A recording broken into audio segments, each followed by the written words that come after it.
Hi, I'm Konrad, and in the course of this presentation I'm going to demonstrate functionalities of the EQL Survey Data Explorer, which is an open source application that I just developed that is written in R.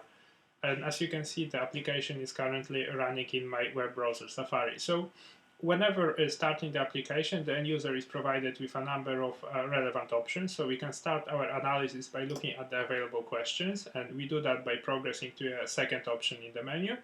And within that, we can basically select a subject, and we get a list of relevant questions that were available in the survey. More interestingly, we can also analyze the survey data on its own. So this is done with use of the indicator analyzer.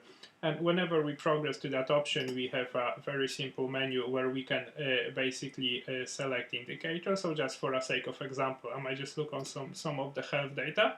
When I do that, the chart with a relevant indicator immediately updates, and the end user has also some ability to control the chart aesthetics if they want.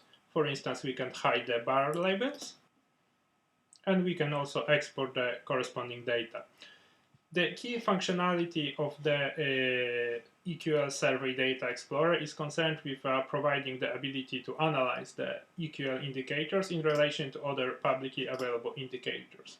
So in order to do that, we have to select one indicator from the survey and then another indicator from other publicly available data source that is currently linked to the software. In this version of the application, I connected Eurostat and OECD data. So for instance, let it be that I might be interested in the health as I was looking at it previously in relation to employment rate data we take from Eurostat. So first I can just go to the health and just let that first indicator to basically appear here. And after that I can also select a relevant indicator from the Eurostat so I can look at the employment rate. So I just select that, and I just leave that here to save basically time for the software to refresh. And I immediately see that there are interesting relationships for all of the countries represented in two data sets concerned with level of health, like self-described level of health, and also the employment rate.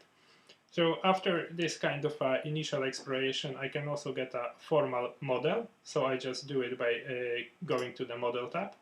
And as you can see, the model updates with the available data and shows the relationship between the self-described level of health in relation to the employment rate.